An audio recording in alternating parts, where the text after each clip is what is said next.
11월 18일 월요일 장마감 후 시간의 거래 종목 브리핑을 시작하겠습니다. 먼저 오늘 시간에 상승한 종목들을 보겠습니다. 전체적으로는 AI 관련주들의 시간의 상승세가 두드러졌는데요. 이 중 시간의 상한가 종목은 옵티코어, 스튜디오 사믹, 루니 3종목이 있었습니다. 그렇다면 상위 5개 종목들의 시간의 상승 이유를 알아볼게요. 먼저 옵티코어는 장마감 후 3자 배정 유상증자와 전환사채 발행을 결정했다고 공시하면서 시간의 상한가로 마감했습니다. 옵티코어는 운영자금 마련을 위해 SYB 조합 등을 대상으로 한 총합 110억 원 규모의 유상증자를 결정했다고 공시했습니다. 또한 운영자금 마련을 위해 JM 제1호 조합 등을 대상으로 한 100억 원 규모의 전환사채 발행을 결정했다고 공시했는데요. 이 같은 자금 조달 소식이 연달아 전해지면서 옵티코어가 시간의 상한가로 마감해 주었네요. 이어서 스튜디오 사믹은 장마감 후 주가 안정 및 주주가치 제고를 위해 DB금융투자와 자사주 취득 신탁 계약을 체결했다고 공시하면서 시간의 상한가로 마감했습니다. 계약 기간은 내년 5월 19일까지입니다. 다음으로 폴라리스 오피스를 비롯한 AI 및 의료 AI 기업들이 정규장에 이어 시간의 장에서도 상승세를 이어갔습니다. 인공지능 데이터 분석업체이자 월가의 대표적인 인공지능 수혜주로 불리는 팔란티어 테크놀로지가 나스닥으로의 이전 상장 계획을 발표하면서 관련주들의 상승세가 이어지는 모습인데요. 팔란티어가 나스닥 시장으로 이전할 경우 나스닥 100 지수에 편입되어 새로운 자금이 대거 들어올 것으로 기대되고 있습니다.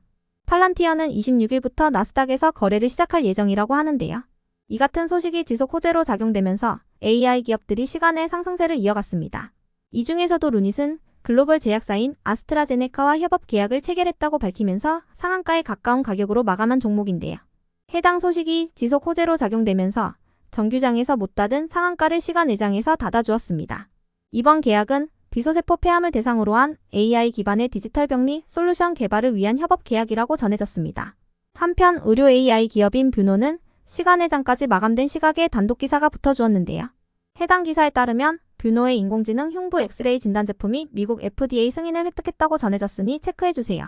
이어서 오리엔탈 전공을 비롯한 일부 조선기자재 기업들이 시간의 상승세를 이어갔습니다. 트럼프의 재집권으로 조선업종의 수혜 기대감이 지속되고 있는 가운데 HD현대중공업이 아시아 소재 선사와 초대형 운반선 2척에 대한 건조 계약을 체결했다고 전해지면서 조선 기업들의 상승세가 이어지는 모습인데요. 이번 계약 규모는 하나로 3,403억 원이며 HD현대중공업의 최근 매출액 대비 2.8%에 해당하는 금액이라고 공시했습니다. 다음은 오늘 시간에 하락한 종목들인데요. 그렇다면 상위 5개 종목들의 시간의 하락 이유를 알아볼게요. 먼저 강스텐바이오텍은 장마감 직전 퓨어스텐과 AD주의 반복 투여에 대한 임상시험 계획을 변경 승인 신청했다고 공시하면서 상승세로 마감한 종목인데요. 장마감 후 퓨어스텐과 AD주의 단회 투여 3상 임상시험 결과 보고서를 공시하면서 시간의 상승세를 이어갔지만 1시간 뒤 제대열 유래줄기세포 아토피 피부염 치료제에 대한 국내 독점 판권과 기술 전수 계약이 해제됐다는 공시가 올라오면서 시간의 약세로 전환했습니다. 이와 관련하여 강스텐바이오텍은 2019년 현대바이오랜드와 체결했던 해당 계약에 대해 오늘 계약 해제 통보를 받았다고 밝혔는데요. 계약 해제에 따라 강스텐바이오텍은 현대바이오랜드로부터 수령한 기술료 50억 원을 반환하고 현대바이오랜드는 강스템으로부터 제공받은 일체의 정보를 반환하게 된다고 설명했습니다. 이어서 써메이지는 아파트를 부른 로제의 소속사에 초기 투자자로 참여했다고 알려지면서 강세를 이어오던 종목인데요. 오늘 상한가로 시작했지만 상한가를 닿지 못한 채로 마감한 데 이어 장마감 후 투자주의 공시도 올라오면서 시간의 약세를 보였습니다. 써메이지는 투자 경고 종목으로 지정될 가능성이 있어 내일 1일간 투자주의 종목으로 지정됩니다. 다음으로 유엔젤이 시간에 하락할 만한 악재나 공시는 파악되지 않았는데요. 유엔젤은 최근 최대주주 변경과 관련한 기사에 대해 그런 사실이 없다고 답변하면서 약세를 이어오고 있으니 참고해주세요. 다음으로 다산네트워크스가 시간에 하락했습니다. 다산네트워크스를 비롯한 재건 관련주들의 경우 트럼프 전 대통령이 재선에 성공한 가운데 우크라이나와 러시아 간의 전쟁을 끝내기 위한 움직임을 이어가면서 강세를 보인 바 있는데요. 재건 관련주 중에서도 다산네트워크스는 저번 주 금요일 장마감 후 신주인 수권 행사 가액을 조정한다는 공시가 있었습니다.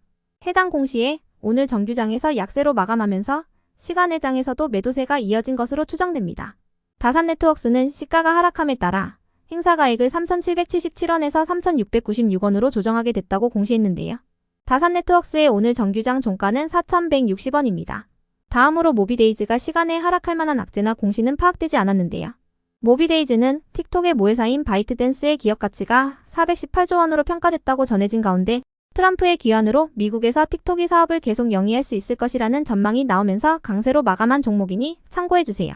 바이든 행정부는 중국의 정보 접근 가능성을 우려하면서 올해 4월 달에 틱톡 금지법을 통과시킨 바 있는데요. 해당 법안에 따르면 바이트댄스는 내년 1월 19일까지 틱톡을 매각해야 합니다. 반면에 트럼프는 과거에는 틱톡 금지법을 지지했었지만 올해 3월에는 틱톡을 금지할 경우 젊은 층이 분노할 것이라며 기존 입장을 번복했는데요. 트럼프가 재선에 성공하면서 틱톡의 사업 지속 기대감이 커지고 있는 가운데 모비데이즈가 3년 전 틱톡의 공식 파트너로 선정된 이력이 부각되며 강세로 마감했으니 참고해주세요. 끝으로 전일 시간에 등락률 탑5 종목들이 오늘 어떻게 되었는지 추적해보고 마치겠습니다.